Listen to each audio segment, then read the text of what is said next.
Continuamos pues con la siguiente mesa en relación al modelo educativo.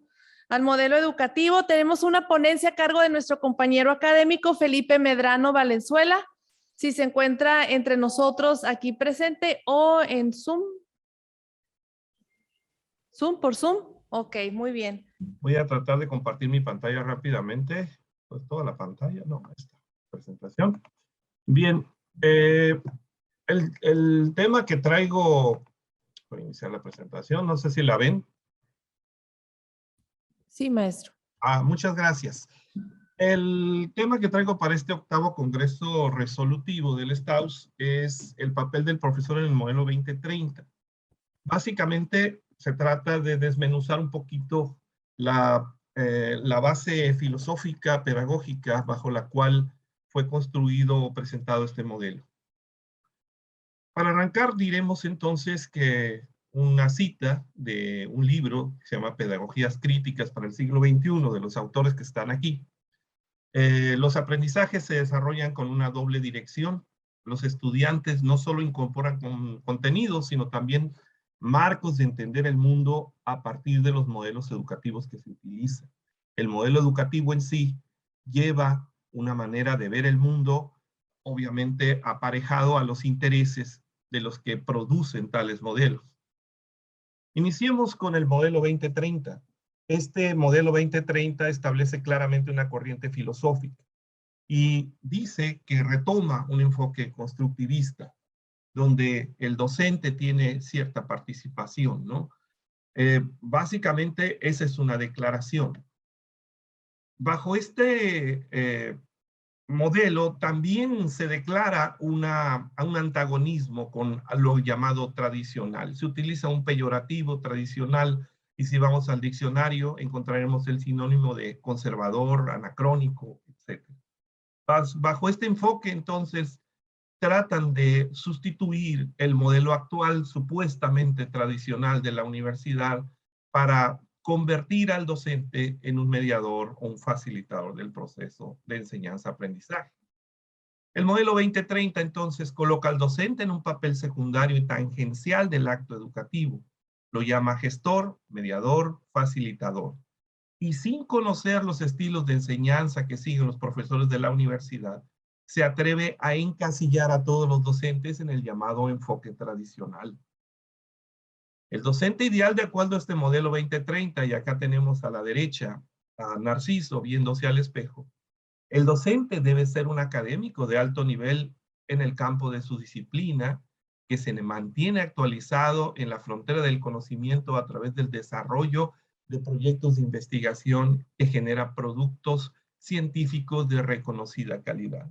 Aquí se habla de la imagen o se pinta o se bosqueja la imagen del docente que debería de tener el perfil adecuado para este modelo 2030. Disculpe, maestro Felipe. Sí. Necesitamos que le dé proyectar a la proyección. Estamos viendo toda la proyección y no está avanzando conforme usted se está hablando. Pero, ¿dónde le tengo que dar eso, perdón? Híjole. Voy a quitar mi cámara para ver si logro. No tengo idea, porque yo no utilizo PowerPoint, compañero. Déjeme mencionar. A ver, si están viendo mi pantalla de todos modos. Sí, pero vemos toda la pantalla como si estuviera trabajando. Sí, ahí en dispositivos proyectar o iniciar presentación, perdón, maestro. Ahí está bien. Ok, déjame. A ver, ahí está, ¿se ve esta? No, parece que no le dio clic en... Yo sí la veo aquí en mi pantalla. Sí la vemos, pero vemos todo no sé qué está usando, toda la presentación vemos, pues necesitamos que la proyecte. Si le da ahí donde estaba en pase de diapositivas, ¿Ah? ahí, y luego iniciar presentación. Ahí dale clic. Ahí está. No aplicó. No, es que esta es la compatibilidad de cosas de Zoom y sus ideas, ¿no? ¿Me permiten convertirla rápidamente para a un modelo empresarial? O quizás termino a ver si puedo proyectar la conclusión. Sí, igual si en donde dice 1, 2, 3, ahí le da avanzar, nosotros vamos viendo la presentación. En ¿Puede ver eso? F5, ¿no? En F5. No se va a ver. ¿Se ve esta pantalla que tienen ahorita? Que tengo yo ahorita.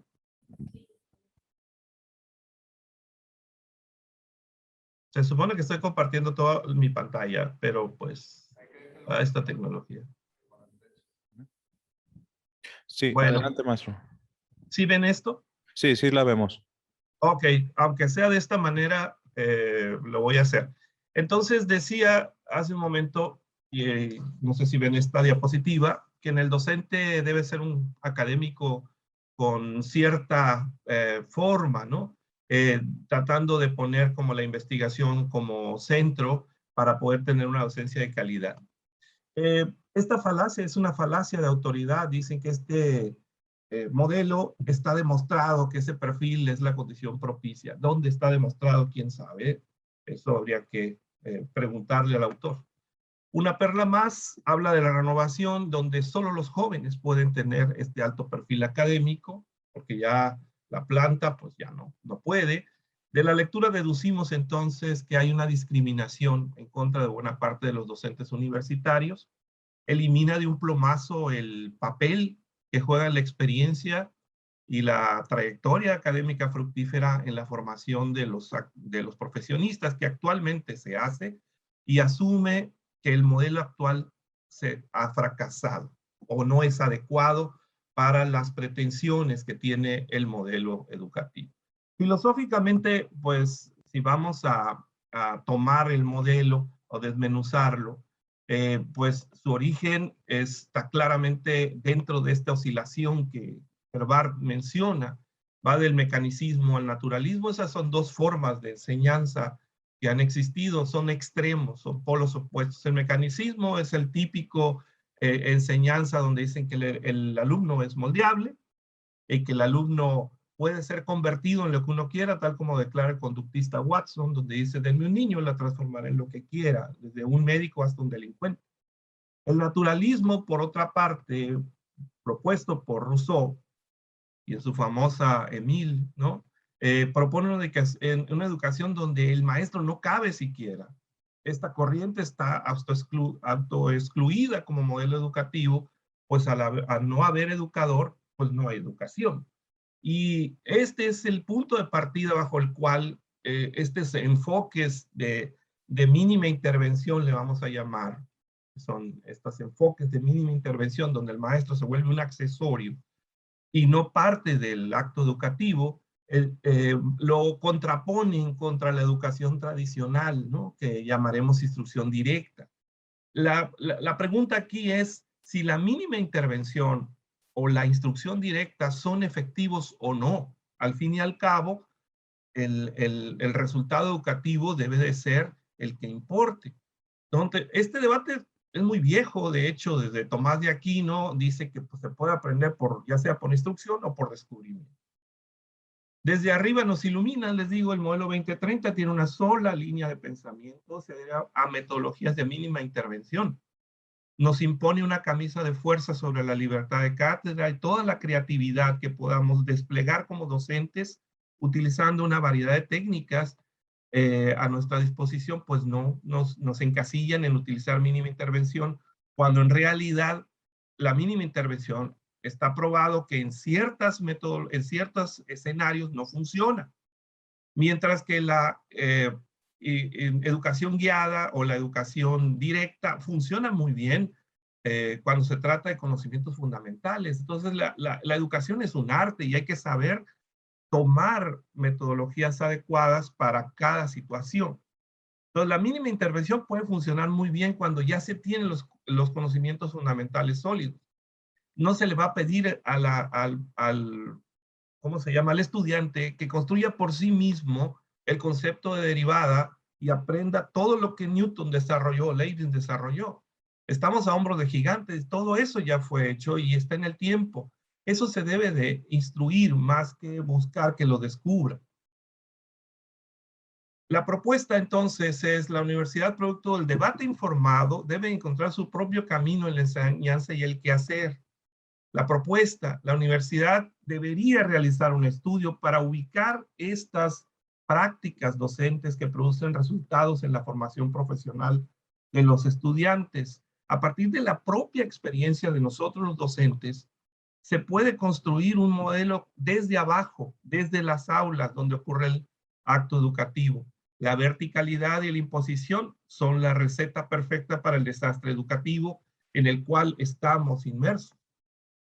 Por último, pues les doy las gracias y digo, es mejor debatir y no llegar a acuerdos que aceptar una mala propuesta sin debatir. Muchas gracias. Gracias, maestro. Gracias, compañero Felipe Medrano Valenzuela, por su ponencia, el papel del profesor en el modelo 2030. Muchísimas gracias. A continuación, tenemos la siguiente ponencia con el título El modelo educativo no tiene la más mínima importancia, a cargo de Elodia Guadalupe Ortega Escalante.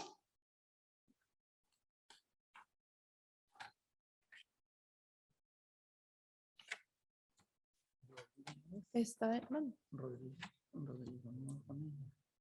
Oh, ok. Estaría a cargo de también el compañero Rodrigo Romero Matus.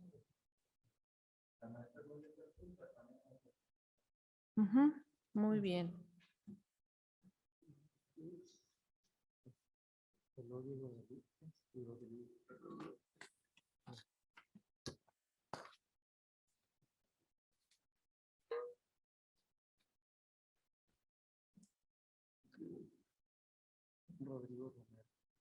Maestra Elodia, maestro Rodrigo. Ah, bien, el maestro Rodrigo ya aceptó. No. Los estoy ascendiendo a panelistas para que puedan exponer. Acepten, por favor, la invitación. Si pueden activar su micrófono. Ah, bien, tenemos al maestro Rodrigo ya. Listo, ya. Gracias. Listo, maestro. Sí, un segundo.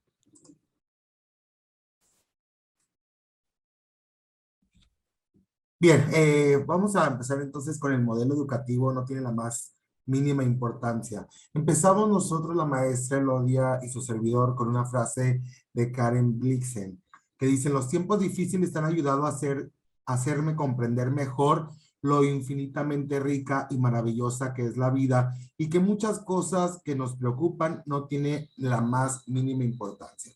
Es así como damos inicial a la ponencia. El modelo educativo no es el principal generador de problemas que debemos enfrentar. El enemigo somos nosotros mismos, los profesores, el núcleo del proceso.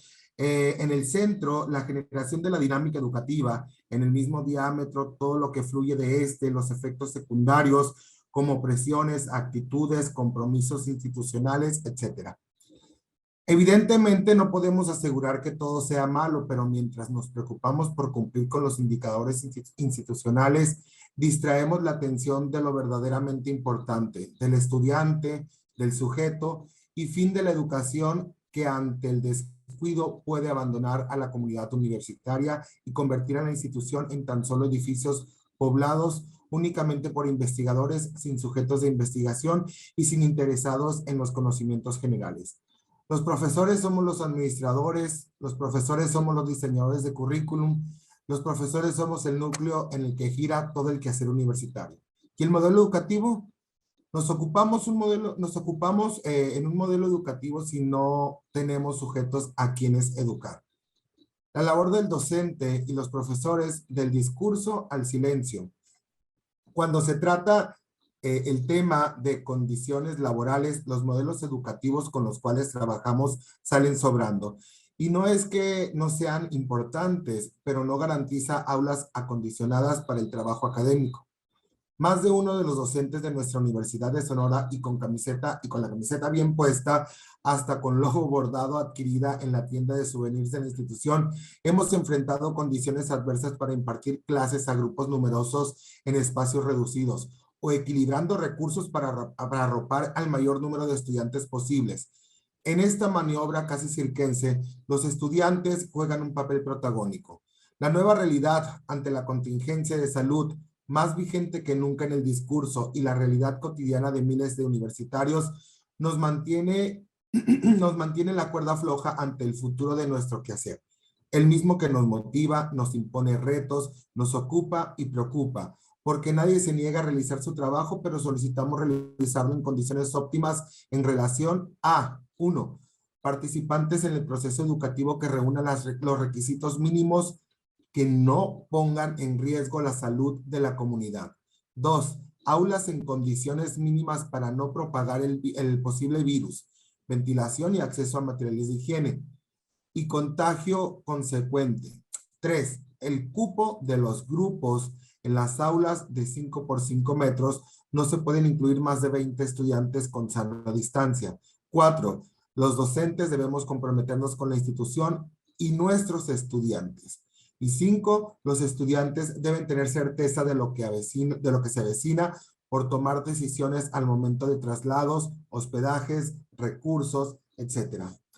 Todos los búhos trabajadores de la Unison somos conscientes de la incertidumbre laboral que vivimos, porque es imposible que no sea así, y más en tiempos de programación académica, y debemos ser coherentes con nuestro actuar, porque lo que haga o no haga un académico le afecta a otro, porque ya no estamos en los tiempos en que se enseñaba ondeando el látigo y arrojando el borrador a los estudiantes. Los jóvenes mayores de edad que ocupan nuestras aulas y se conectan a nuestras aulas virtuales son generaciones diferentes a las de hace 5 años. Y las condiciones actuales han ido acentuando las cualidades que nos hacen diferentes. Ahora ellos, y como todos lo haríamos, se van por la vía fácil. ¿Para qué ir a la escuela si YouTube y Google nos enseñan lo que necesito? ¿Para qué matarse en la Unison si otra institución les dará el mismo título? ¿Para qué llevar materias con el profe exigente si hay profe Barco? ¿Para qué batallar con programación y espacios si hay ofertas de formación en línea? ¿Cuántos de ustedes harían lo mismo? ¿Cuántos vamos y resolvemos nuestras dudas a Google? Se estarán preguntando para qué les platicamos todo esto, que ustedes ya saben. Y lo hacemos para no volver a perder el tiempo en el análisis y la reflexión, para que como siempre lleguemos cansados a la acción.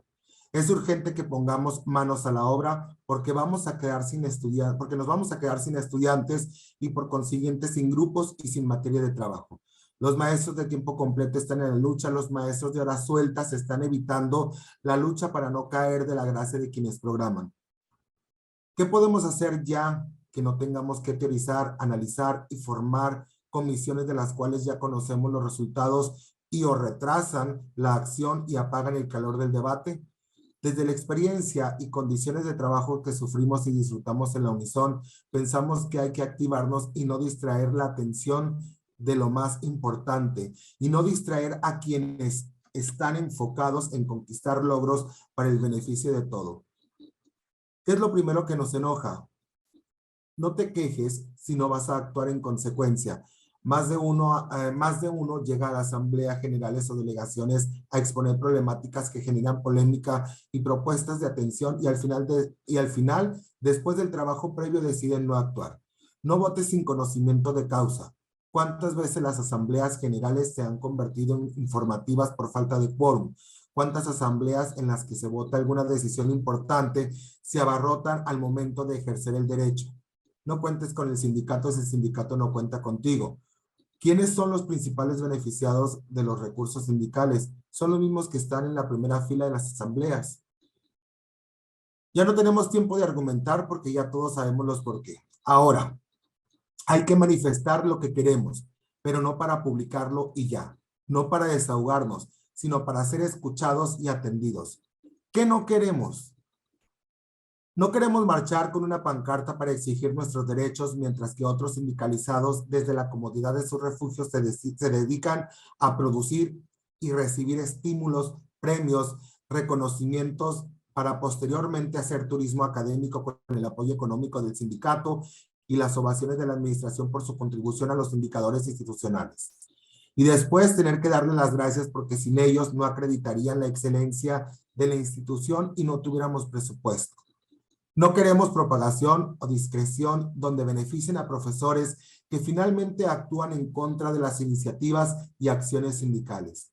No queremos grupos de 40 estudiantes en espacios educativos de talleres porque no hay el equipo técnico necesario para la debida instrucción. No queremos grupos saturados de estudiantes porque suponen que es más fácil dar la clase virtual, como si atender a 40 estudiantes no fuera lo mismo, si tenemos o no que trasladarnos al aula en el campus universitario.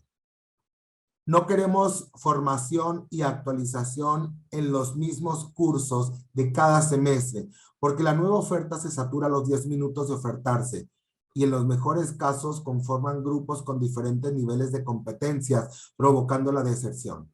No queremos trabajar en modalidad híbrida porque supone doble trabajo, doble planeación, doble tiempo, doble trabajo extra, etc. Además, no alcanza el tiempo para cumplir con los objetivos del espacio educativo. Entendemos que la responsabilidad no es solo de la administración. Además de la administración, somos nosotros mismos. Los profesores debemos ser conscientes del papel que desempeñamos y las afectaciones que generamos. En nuestras manos está acabar con los desacuerdos y tomar acuerdos en beneficio de la comunidad. Los invitamos a ser solidarios, provoquemos la admiración de nuestros pares académicos y los invitamos a decir no a la simulación porque atienden la docencia como requisito para acceder a beneficios económicos de programas federales y asignar excelentes calificaciones aprobatorias no es ser buen docente. Decir no a una programación de grupos, ya sea por espacios educativos u horarios por interés económico. Decir no a las acciones en contra de los propios compañeros y los estudiantes. Los derechos que nos otorga el contrato colectivo de trabajo gracias al trabajo del STAUS se convierte en un escudo que lamentablemente actúa en contra de los estudiantes y los académicos. Los primeros porque no tienen opciones. Por ejemplo, tienen que inscribirse con un profesor con el cual no tienen empatía porque es el único que imparte la materia. Y lo segundo, porque los estudiantes suponen que nos protegemos unos a otros y asumen que no tienen aliados en la institución. Si no atendemos a los estudiantes, van a desertar. Si no hacemos bien nuestro trabajo, van a desertar. Si no adecuamos nuestra clase a los nuevos modelos, los estudiantes van a desertar. Y sin estudiantes, no tendremos universidad ni docente. Pero todo eso también ya lo saben, lo sabemos y juntos estamos esperando que truene la bomba. Todo lo anterior no tiene nada que ver con el modelo educativo, tiene que ver con la actitud y responsabilidad en el desempeño del trabajo académico. ¿De qué sirve cambiar el modelo educativo si la libertad de cátedra nos ampara para hacer lo que queramos? ¿De qué sirve el modelo educativo si no garantiza la permanencia de los estudiantes? El modelo educativo 2030 de la Universidad de Sonora nos plantea un cambio radical de lo que la universidad ha venido realizando durante los años recientes. Pero tampoco se vislumbra acciones que señalen lo contrario, ni a favor ni en contra. El modelo está basado en el reconocimiento del estudiante como un ser integral y concibe la importancia del protagonismo del estudiante para tomar sus propias decisiones de manera fundamentada e informada. Podemos entender, con eso cierro, podemos entender que el estudiante se mantiene como protagonista, no solo del proceso y quehacer educativo, sino el quehacer institucional. En la práctica las cosas se mantienen igual, la simulación, las condiciones, las imposiciones, el equipamiento, etc. Gracias por su tiempo. Gracias, maestro Rodrigo Romero Matus. Con su ponencia llamada El modelo educativo no tiene la más mínima importancia. Gracias por su participación, maestro. Muy bien, a continuación nuestra siguiente ponencia a cargo de nuestros dos compañeros, Sergio Barraza Félix y nuestra compañera Maciel Alejandra Martínez, con el tema Elementos de discusión en la búsqueda de un modelo educativo para la Unison.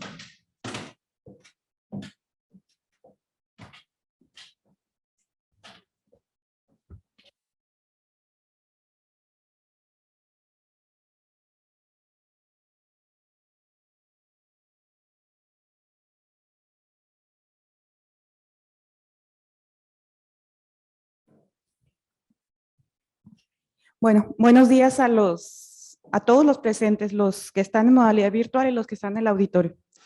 Bien, pues nosotros vamos a hacer también una crítica al modelo, pero en particular a la imposición que se hizo con el modelo 2030, un poco justificándose en la Agenda 2030, en particular lo que está sucediendo en la Universidad de Sonora. Pues lo primero que tendríamos que decir es que nosotros somos muy críticos porque consideramos que el modelo 2030 no atiende problemáticas de la región, que para nosotros es muy importante, ni las necesidades de las comunidades universitarias. Desde el momento en que fue impuesto ya podemos entender que esto no va a suceder, ¿no? Donde no hay consenso, hay posibilidades de imponerse y ser arbitrario, como es en el caso de la imposición del modelo, que aunque se supone que no está marchando, ya se está aplicando.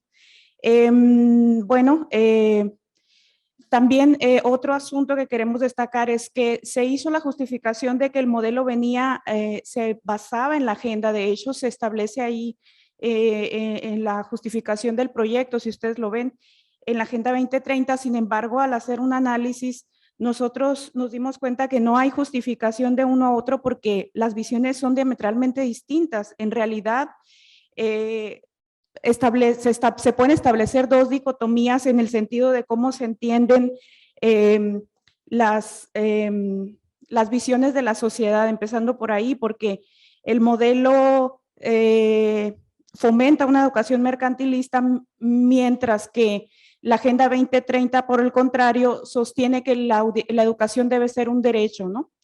Bien, otra parte es que el modelo, y esto lo voy a leer, pretende formar en el menor tiempo posible una fuerza de trabajo flexible, adaptable, emprendedora, para reducir al máximo los costos de los empleadores.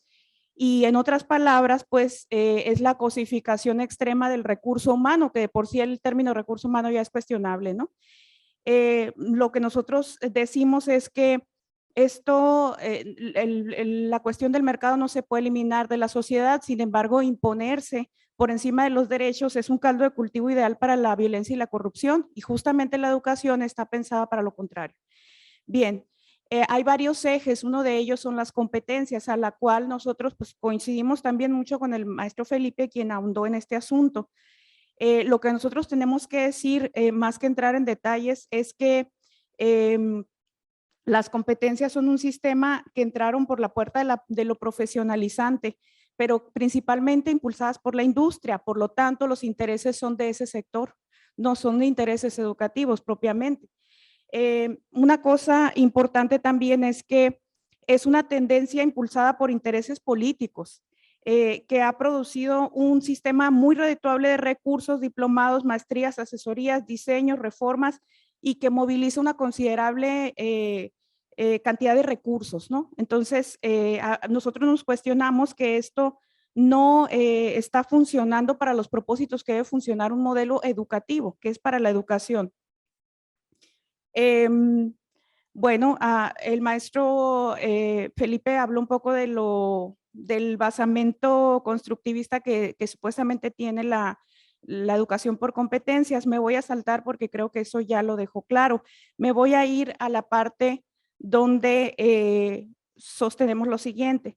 La educación neoliberal y las competencias son el matrimonio perfecto para el control de las comunidades universitarias individualistas, acríticas, apáticas, precarizadas laboralmente y proclives a aceptar como natural la educación como servicio y no como un derecho inalienable. No es de extrañarse que el modelo retome las competencias como única metodología de trabajo, dado que las mismas tienen origen en el mundo empresarial y su función consiste en definir un conjunto de conocimientos, habilidades y actitudes necesarias para desempeñar tareas propias de los puestos de trabajo. En el contexto de la mercantilización de la escuela, son la herramienta ideal para cumplir los intereses del mercado. Sin embargo, pese a que las competencias han irrumpido a rajatabla en el quehacer docente, no son ni por asomo la garantía para solucionar nuestros problemas de enseñanza, ¿no? El siguiente eje se lo voy a dejar al maestro Sergio para que lo exponga él, y tiene que ver con las competencias, la definición de crédito académico que hace este modelo. Otro aspecto es la internacionalización, y bueno, por lo pronto nosotros entrando con la crítica a las competencias y enseguida valorando algo que es muy importante que lo entendamos con mucho detalle, porque ahí está el truco para tener una situación de encarecimiento laboral muy importante, que es una de las principales preocupaciones que ha tenido el sindicato, obviamente, en la imposición de este modelo. Entonces, le cedo la palabra al compañero. Muchas gracias. Pues buenos días a todas y todos los compañeras y compañeros. Vamos a continuar con esta ponencia. Efectivamente, uno de los elementos principales del modelo 2030 es cómo define el crédito, y en este caso lo define como un crédito igual a 25 horas de labores del estudiante durante el semestre. Luego pasa a decir que ese trabajo del estudiante se va a dividir en 3 modalidades: el trabajo en el aula, que implica no nada más el aula, sino también laboratorio o taller; el trabajo fuera del aula supervisado por un académico; y el trabajo independiente.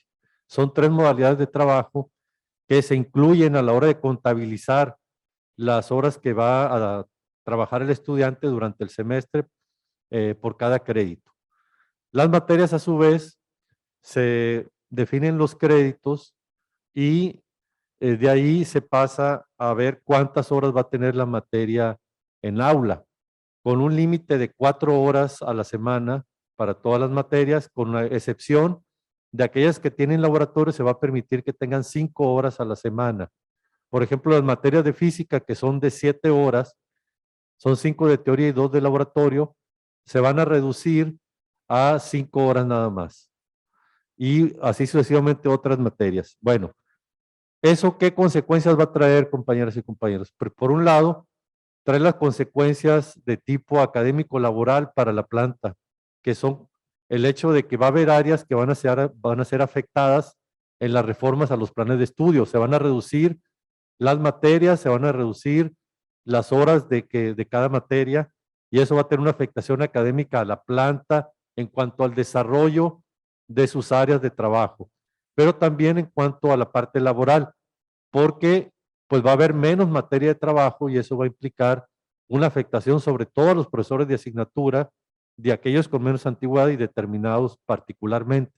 También puede haber afectación a los profesores de tiempo completo, porque van a tener que ser programados en más grupos de los que normalmente estaban siendo programados, si no hay una equivalencia en cuanto a los viejos planes con los nuevos que se reestructuren con el modelo 2030.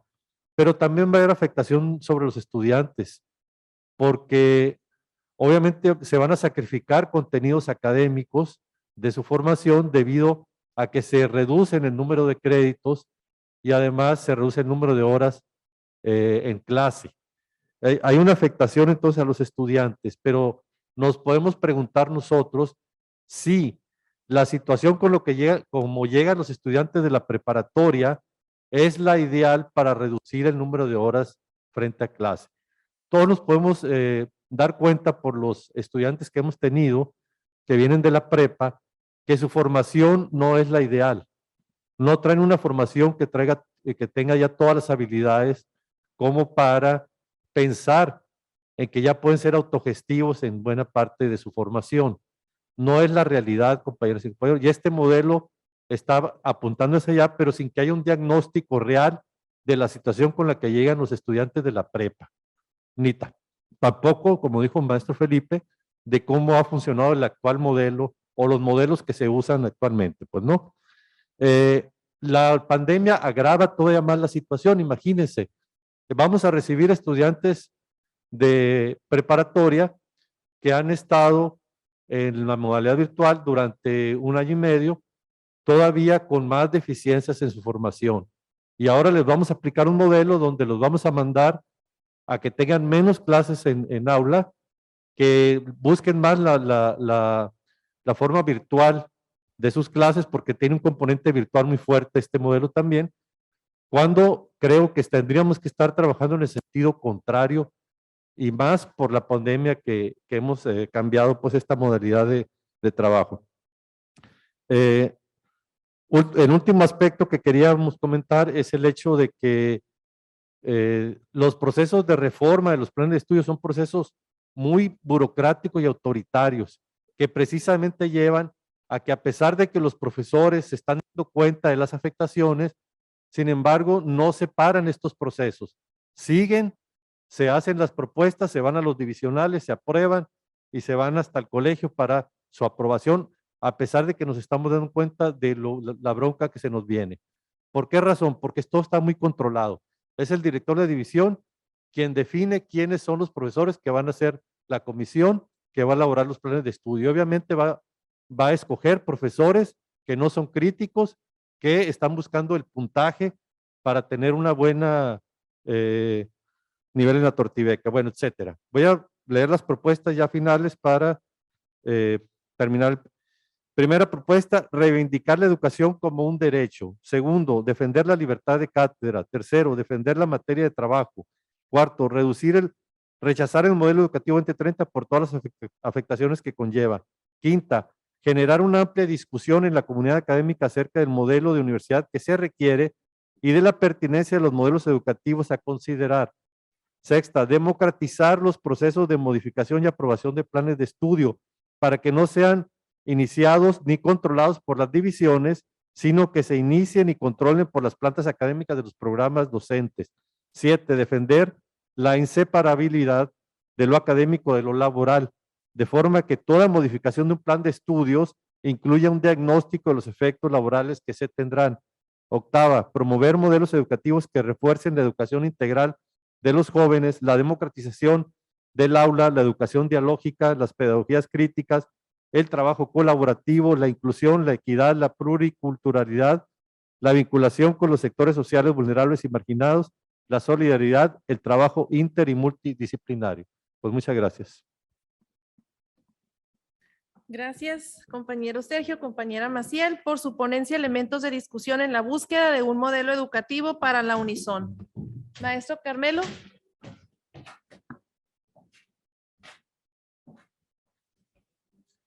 Bienvenido de nuevo, maestro. Gracias. Presenta su ponencia Lineamientos críticos para un diagnóstico del modelo 2030 de la Unison. Sí. Muy bien. Ahí tengo una.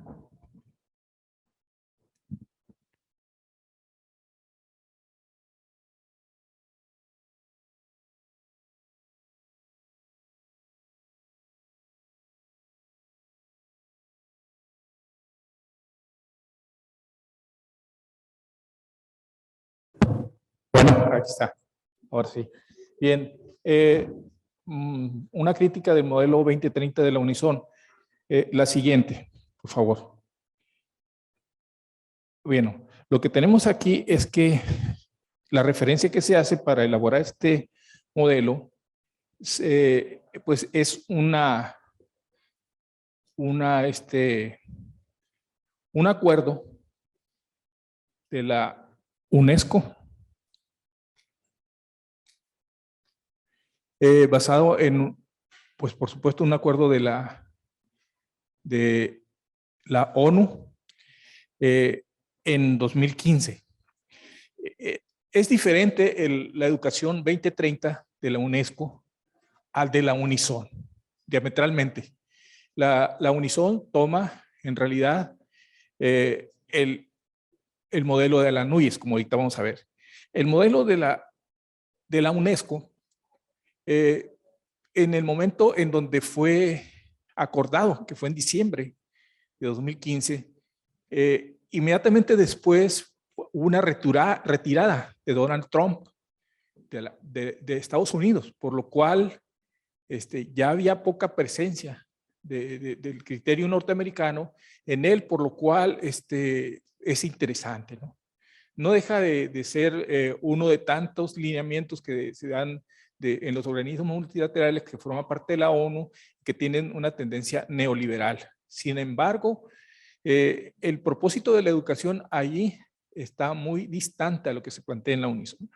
En primer lugar, porque el lineamiento de la UNESCO recupera la educación como un derecho humano y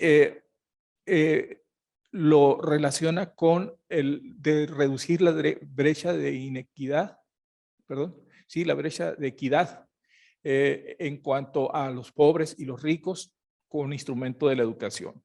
En cambio, aquí de lo que se busca es pensar que el derecho a la educación es una entrada, ¿no? Es la puerta de entrada a otros derechos de bienestar y que en la medida en que no se desarrolle la educación, sobre todo la educación superior, se sigue manteniendo la restricción de todo tipo de derechos. Y también se declara que el interés económico privado limita y contradice la sostenibilidad y por lo que la garantía de la educación como un bien público requiere de un consenso de los gobiernos y las instituciones de educación superior. Bien, debo decir que estos lineamientos más o menos están contemplados en la Ley General de Educación. Hay cosas rescatables en la Ley General de Educación, sobre todo en algunos lineamientos que se toman. El problema es que como aquí en la Unison, tomar la NUYES como instrumento, como interpretación, como organismo interpretador del organismo, sigue manteniendo los lastres que ya se tenían desde el siglo pasado en la educación posterior. Quiere decir que la calidad de la educación está medida por el ranking y por las calificadoras. Ese es el punto de vista de la Unison. En el acuerdo de la UNESCO no es así. Se trata de la calidad del sistema educativo que retiene a los estudiantes aun cuando vengan de baja calidad, digamos, en educación anterior. En la educación superior se tendría que crear diferentes mecanismos, ¿no?, para que esto suceda. Entonces, y que en la UNI empieza a estar orientado a la empleabilidad hacia las empresas como único referente de sentido de la educación, es decir, que sea la economía y sobre todo la economía digital una oportunidad. Hay una especie de mala interpretación de la globalización porque no se ven las consecuencias de la globalización, sino se ve, dice que es un desafío para la educación y se refiere a la globalización solamente económica y de las empresas privadas. Y por lo tanto, pues desatiende todas esas contradicciones que significa pues a nivel regional, a nivel comunitario, a nivel que allí es donde la globalización tiene sus consecuencias. Bien, el impacto, entonces, por lo tanto, en cuanto a la responsabilidad pública de las instituciones de educación superior, en nuestra universidad hay un engaño acerca del rubro de la cobertura. Se entiende por cobertura los programas que se ofertan, que sean diferentes para que existe la electividad del estudiante al ingresar, que tenga opciones determinadas, como si fuera la carta en el restaurante. Entonces, estas restricciones en el ingreso no solamente son de estudiantes, sino también de profesores y de una precarización de los profesores. Actualmente, ustedes saben, ingresar como tiempo completo es un desastre en la universidad, poco ingreso y condiciones pésimas. Entonces, esto es porque existe una falta de identificación, que la demanda educativa se está desagregada, además, por sectores diferentes de la población, sobre todo sectores vulnerables, los cuales tendría que, para cumplir con el acuerdo de la UNESCO, tendría que considerar ese aspecto y cuidar el ingreso de cada uno de los sectores. Estas son tablas que se me borraron ahí sobre datos. Ahí, la otra, por favor. Y la otra también, si te voy a estar diciendo. Después de la que está en blanco, verás, ahí estoy. Tengo que estar haciendo señas, creo, ¿no? Bien, aquí tenemos los datos de la universidad. La tendencia que ha tenido en cuanto a la demanda que hay de la sociedad respecto a la educación superior. Vemos que ha crecido y se prevé que va a crecer, según ella misma reconoce. La siguiente, y después está una en blanco también que se me perdió. La siguiente, por favor. Y la otra. Esa. Bien, la Unison tiene una cobertura del 30% respecto a las otras instituciones de educación superior en el estado, respecto a la demanda que ahorita se señalaba, con 54 licenciaturas y 48 posgrados. La siguiente está en blanco y la otra. Muy bien. Ahí tenemos que, cómo estaba la matrícula. Son cifras que ella maneja, son un poco engañosas, pero sin embargo, del 16 al 19 se lo pide el PROFECSE, que es un instrumento de la política federal, para que se presente la actualización y el tránsito, digamos, ¿no? El tránsito de antes del acuerdo de la UNESCO hasta ahora en este acuerdo. 3. Muy bien. Entonces, ahí lo que se observa es que hay poco crecimiento entre el 16 y 19, según los mismos datos que ella menciona. La siguiente, por favor, la otra. Ahí está. Bien, por lo tanto, ¿qué hay sobre el ingreso con equidad? No hay identificación, además, no hay una estrategia para cada uno de ellos. Y la siguiente, verás, vamos a ver, si me va a ir el tiempo. Lo que existe nada más es que tiene que incrementar la matrícula con una perspectiva local, regional, y tendría que seguir pensando en que tiene que reducir la brecha de la inequidad de los grupos. No lo hace la universidad. La otra, esa. Por lo tanto, lo que tendría que hacer es no solamente la equidad, sino también la inclusión. Es decir, que haya mecanismos de igualdad entre esos sectores con respecto a con respecto al otro, ¿no? Y la interculturalidad que está omisa, digamos, en el modelo de la Unison. Y ahí lo único que se observa que hacen es un plan, en el plan de desarrollo, un plan de mejoramiento. Pues nada más ponen el plan, pero no hay datos respecto a que si están logrando esos rubros que le exigen desde la política federal de López Obrador. La siguiente. Aquí lo que tenemos nada más en cuanto a la perspectiva de género es que hay el 10% dentro de todos los programas de la universidad que contemplan la perspectiva de género. Y de esos, digamos, los que incluyen temáticas sobre eso, pues son nada más el 5%. Y de los programas en donde hay, ya sea en las divisiones o en las licenciaturas, donde hay programas con perspectiva de género, son un 9%. Es decir, de ese 5%, solo el 9% contempla esa temática. Bien, esos son los datos que tengo ahí y parece que se me termina el tiempo, por lo que me están señalando aquí.